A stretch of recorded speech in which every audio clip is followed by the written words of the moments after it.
Thank you all for joining us for another episode of Behind the Mic, powered by REVOLT Podcast Network. I'm your host, Wise Grisette, RPN community manager and podcast enthusiast. Follow us on Instagram and TikTok at REVOLT Podcast Network, and visit listen.revolt.tv to tap into all of our amazing podcast library. Now, today, I'm here, as you can imagine, with another cool REVOLT podcaster, Money Honeys representative of this week, Freddie. Hey, what's up? Freddie, thank you for joining us. Yes, I'm happy to have you here today. You know, I'm learning a lot about Money Honeys. I'm learning a lot about financial education, my damn self. So yes, tell me a little bit about yourself, how you got into Money Honeys, and all the vibes. Okay, I'll give you the short version, the shortest I can do. My name is Freddie. I'm from Richmond, Virginia. I am a Howard University graduate, class of 2012. And I really got my start in digital media in like 2015, working at BuzzFeed, and really made a name for myself there.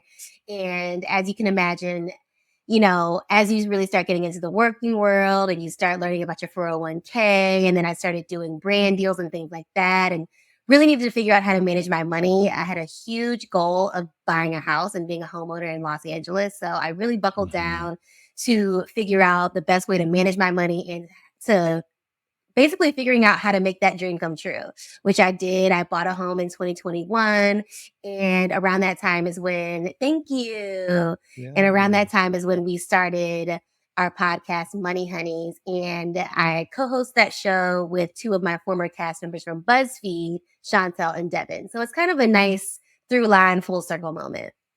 That is incredible. Okay. Now, I didn't know that. So I love that this podcast always like helps me uncover things for myself too. Like, y'all, this is not like no cap. I'm literally finding all this stuff out real time. So I love that. Of course, as you can imagine, the podcast itself is called Behind the Mic. So we do want to know a little bit about you behind the mic as well too. So please share more about you outside the podcast. So outside of podcasting, which I really do love and enjoy, because not only are we educating our listeners, but I feel like I learned something new, and something new is uncovered every time we do a new episode.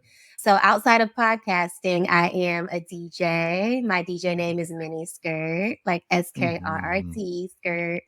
And I've been DJing for about 3 years.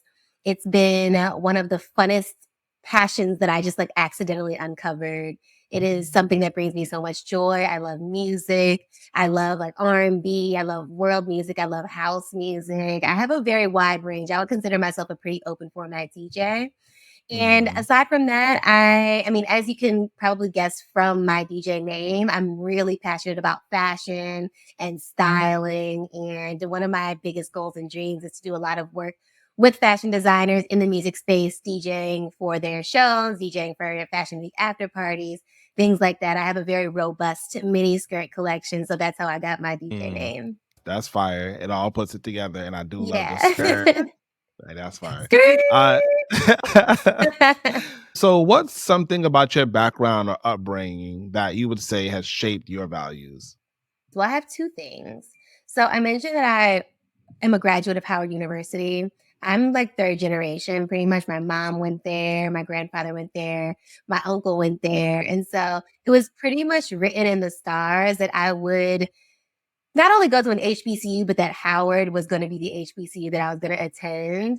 I always laugh because I only applied to 3 colleges. I applied to Howard, Hampton, and North Carolina A&T. And when I went to North Carolina A&T, I was like, oh, wait, like, I like this. Like, the campus is so new and fresh, and like all the facilities were fire. And my mom was like, excuse me? Howard is the answer. And so, yes, I did end up going to Howard. That was always where I wanted to go. But, you know, I had options, which was good. It's always good to have options and not place all your eggs in one basket. So I would say that, like, because of that and because of how I grew up and just being very, like, pro-Black and very proud of my culture and proud of my heritage and really doing all I can to surround myself with people who look like me has been amazing. It's been something that has changed my life. I mean, being able to surround myself with Black people as such an integral part of my early adulthood, it really affected my confidence in the best way. Like, I feel like I went into the working world just like knowing that I could do anything and being very self-assured. And that's something that I think I've been able to carry with me throughout my career. And then the second thing is that my mom has been very encouraging of me taking leaps and taking risks and not playing it safe. I moved to Los Angeles just with the promise of a 3-month internship, and I have no family out here, and I'm her only child. So I know a lot of times only children feel a lot of pressure to like stay close to their parents, or their parents are very dependent on them to like stay nearby. And my mom has always been like, no, go fly. So I'm really thankful for that. That is beautiful. And you know what? Shout out to Odessa. But she was actually saying the same thing. Like, you know, like her parents didn't cage her in, you know, like some people's parents really do just try to like fit you into this mold, and then like, you're going to be this and only this, and that's all I can see for you. And, you know, there are other parents just like, fly birdie, do your thing. Really important. It really is like, I would not be where I am without her support and without her really pushing me, you know? Yeah, for real, for real. Now we know a lot about you, and I love that. Before we move on to our game, which we do have coming up, what's one thing that you want people to know about you that they would not get from listening to the podcast? I think that something that people may not necessarily know about me, you will know it if you come to one of my DJ sets, but I'm such a pop girly. Like, I love pop music. Like, I love like the Christina Aguilera. I love Britney Spears. I'm obsessed with Ariana Grande. Like, that is that is my pocket. And I feel like when I talk about like, oh, I'm so pro Black, and it's like, wait, why are you playing all these white girls? Man, made the people leave you alone, man. Leave me Britney alone. And Christina was carrying the early 2000s. Okay. They gotta just know. Okay. Pipes. They wasn't a part of that time period. It's all right. Exactly. He wasn't there. Oh man. Okay. So the rapid fire game that we're gonna play is called Rank It. So I'm gonna give you 3 things and you rank them first, second, and third. Cool? Okay. Starting in 3, 2, 1. Rank these classic albums: The Blueprint, Good Kid, Mad City, or Illmatic. Good Kid, Mad City, The Blueprint, Illmatic. Rank these rap icons: Nicki Minaj, Cardi B, Megan Thee Stallion. You trying to get me in trouble, huh? Nicki Minaj. Nicki Minaj, Meg Thee Stallion, Cardi B.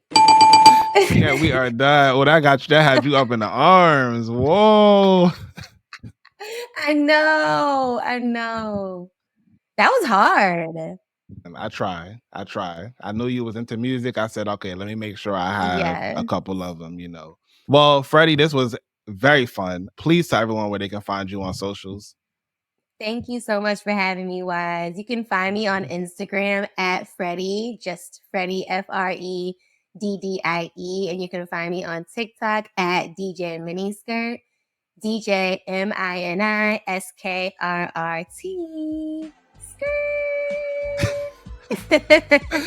Yeah, oh man. This is an episode of Behind the Mic, powered by REVOLT Podcast Network. Again, you can follow us at REVOLT Podcast Network on Instagram and TikTok, and visit us on our website, listen.revolt.tv. This is your boy Wise Grisette signing out. See you later. Bye.